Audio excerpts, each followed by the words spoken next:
सदर मजलिस और रुकने पार्लियामेंट हैदराबाद बैरिस्टर असदुद्दीन अवैसी ने एक बार फिर पहलगाम दहशतगर्द हमले की मजम्मत करते हुए हुकूमत पर जिम्मेदारों के खिलाफ बालाकोट और सर्जिकल स्ट्राइक की तर्ज पर सख्त कार्रवाई पर जोर दिया। बिहार के बहादुरगंज में जलसे से खिताब करते हुए सदर मजलिस बैरिस्टर अवैसी ने मासूम अफराद के कत्ल को इंसानियत के खिलाफ करार दिया। वक्फ तरमीमी कानून के खिलाफ भी बैरिस्टर अवैसी ने नीतीश कुमार, चिराग पासवान को भी तनकीद का निशाना बनाया। उन्होंने कहा कि यह कानून जानबूझकर मुसलमानों पर मुसल्लत किया जा रहा है, लेकिन इस कानून के खिलाफ हमारी जदोजहद जारी रहेगी और हमें उम्मीद है कि यह कानून वापस होगा।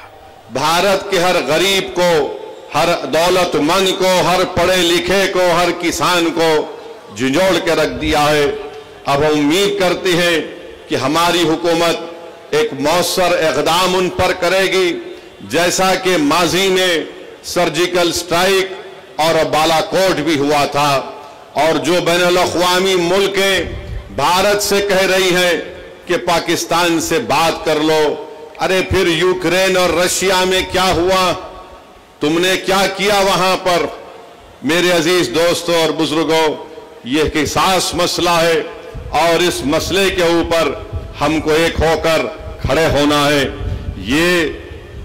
ये जरूरी है कि हम तमाम लोग ऐसे वक्त पर अपने इत्तेहाद को मजबूत रखें और जो लोग इस दहशतगर्दाना हमले के बावजूद भी हिंदू मुस्लिम की बातें कर रहे हैं, मैं उनसे कहूंगा कि अहमकों की दुनिया में बसने वालों, तुम भारत को कमजोर करने का काम कर रहे हो। अगर आज हमारे वतन में इस बड़े दहशतगर्द हमले के बाद भी अगर तुम हिंदू मुस्लिम करोगे, तो फिर याद रखो ISI और पाकिस्तान में बैठे हुए दहशतगर्द, वो उनके चेहरों पर खुशियां होंगी। तो उनसे भी कहेंगे कि तुमको जो कुछ अनाप शनाप बकना है, थोड़े दिन खामोश बैठ जाओ, ताकि हम एक मौसर जवाब दे सकें, ताकि हमेशा के लिए इस देश में दहशतगर्दी का खात्मा हो सके। मेरे अजीज दोस्तों और बुजुर्गों, अब बात मुल्क के अंदर की जो मैं कर रहा हूं वो इस वक्फ कानून के खिलाफ है। आप जानते हैं कि जब पार्लियामेंट में इस बिल को लाया गया, हम तमाम ने इस बिल की मुखालिफत की। फिर इस बिल को कानून बनने से पहले पार्लियामेंट की कमेटी के पास भिजाया गया। हम तमाम ने कमेटी में जितनी मीटिंग्स हुई, उन तमाम मीटिंग में इस बात को बताया कि यह कानून भारत के संविधान और आईन के खिलाफ है।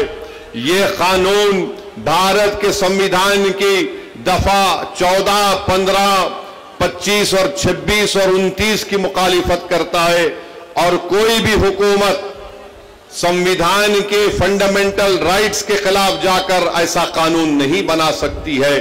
यह कानून जो बनाया गया है, यह कानून क्या है? यह कानून यह कहता है कि बिहार के वक्फ बोर्ड में अब मुसलमान ही सिर्फ मेंबर नहीं रहेंगे, उसमें गैर मुस्लिम को भी मेंबर बनाया जाएगा।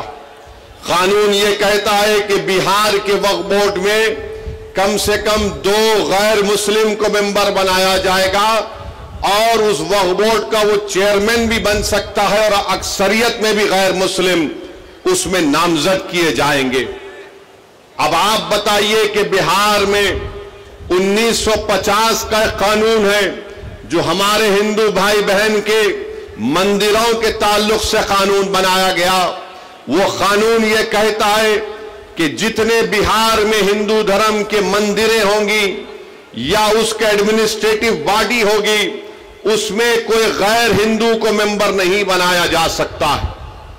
हम नीतीश कुमार से ये पूछना चाहते हैं, चिराग पासवान से पूछना चाहते हैं, जब आपके पास बिहार में कानून है कि आपके मंदिर के बॉडीज में कोई गैर हिंदू मेंबर नहीं बन सकता, तो कैसे बिहार के मुसलमानों के वक्फ बोर्ड में किसी गैर मुस्लिम को आप मेंबर बनाएंगे?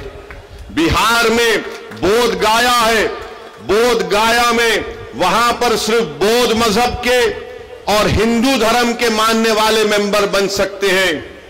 तो फिर आप बिहार में मुसलमानों के वक्फ बोर्ड में कैसे आप किसी गैर मुस्लिम को बनाएंगे? ये कानून बनाना और ये कहना कि गैर मुस्लिम मुसलमानों के वक्फ बोर्ड को चलाएगा, ये हमारे भारत के संविधान की दफा 26 के खिलाफ है। मेरे अजीज दोस्तों और बुजुर्गों, बात यहां तक खत्म नहीं हुई। अब कानून ये भी कहता है कि वही मुसलमान अपनी जायदाद को अल्लाह के लिए वक्फ कर सकता है, वही कर सकता है जो 5 साल से मुसलमान हो। आप बताइए कौन तय करेगा बिहार में आकर कि क्या ये 5 साल से मुसलमान है या नहीं? क्या नीतीश कुमार सर्टिफिकेट लिखकर देंगे हमको? क्या चिराग पासवान सर्टिफिकेट लिखकर देंगे कि ये 5 साल से मुसलमान है? क्या भारत के प्रधानमंत्री लिखकर देंगे सर्टिफिकेट ये 5 साल से मुसलमान है? मेरे अजीज दोस्तों और बुजुर्गों, ये किसी भी धर्म में इस तरह का कानून नहीं है। जो किसी धर्म का होता है वो अपनी आस्था की बुनियाद पर अपने जिस भगवान या अल्लाह को मानता है वो अपनी प्रॉपर्टी को, जायदाद को दे देता है।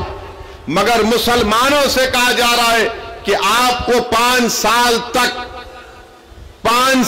तक आपको ये बता रहा, आप उस 5 साल तक जायदाद नहीं दे सकते।